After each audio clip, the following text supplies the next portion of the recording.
حکایات میں لکھا ہے کہ چند بیڑیے باہر نکلے اور آزادی آزادی کے نعرے لگانے لگے، اور آزادی کے نعرے اپنے لیے نہیں بکریوں کے لیے۔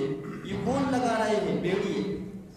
سب نے شور مچانا شروع کر دیا، بینر اٹھائے حقوق نسواں کے لیے، آزادی آزادی آزادی اور آزادی۔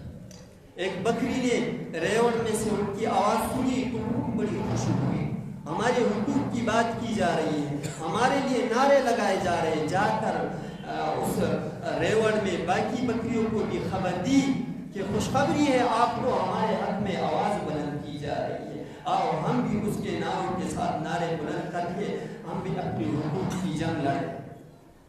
تو ان میں سے ایک سیانی بوڑھی بکری تھی، اس نے باقی بکریوں سے کہا کہ ہوش کے نام لو، یہ آپ کے خیرخواہ نہیں ہے، بیڑیے اور آپ کے خیرخواہ یہ آپ کے دشمن ہے۔ انہوں نے اس کی کچھ بات نہ مانی اور کہا آپ بوڑھی ہو گئی ہے، آپ کا وقت گزر چکا ہے، وہ زمانہ کچھ اور تھا، اس کے تقاضے کچھ اور تھے، اور ابھی کا زمانہ کچھ اور ہے، یہ جدت پسندی ہے، اس کے تقاضے کچھ اور ہے۔ اس کی ایک نہ مانی۔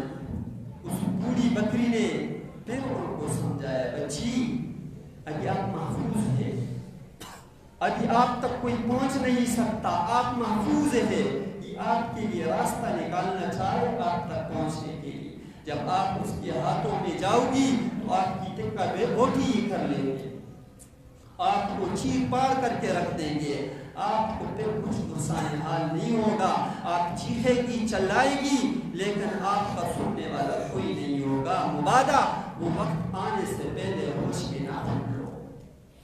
وہ کچھ نہ مانی اور کہا، بوڑھی اماں کہنے لگی، بکریا آپ اپنی نصیحت اپنے پاس رکھے، آپ کو کیا پتا آزادی کیا ہے اور کیا نہیں ہے۔ جس طرح آج کل اس طرح آزادانہ فکر رکھنے والی عورتیں کہہ رہی، آپ کو کیا پتا آزادی کیا ہے اور کیا نہیں ہے۔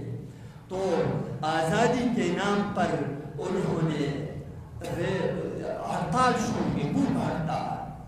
اس بوڑھی کو تو جواب دے گی، اپنی نصیحت آپ اپنے پاس رکھ، ہمارے لیے آپ کی نصیحت کی ضرورت نہیں، آپ کو کیا پتا باہر سبزے ہوں گے، باغات ہوں گے، خوشنما کھیتیاں ہوگی، لہلہاتے ہوئے چمن ہوں گے، ہم جہاں چاہیں گے پھریں گے چریں گے، خوشیاں ہی خوشیاں ہوگی، آزادیاں ہی آزادیاں ہوگی۔ اور یہ کہہ کر پھر انہوں نے ہڑتال شروع کر دیا۔ مالک مجبور ہو گیا کہ آزادی آزادی کے نعرے لگ رہے ہیں، بھوک ہڑتال بھی شروع ہے، مجبور ہو کر ان کو نکال دیا۔ جب وہ باہر نکلنے لگی تو بیڑیوں کا اثر ہو گیا، انہوں نے ان کو دبوچ دیا اور ایک ایک کر کے سب کی ٹکا بوٹی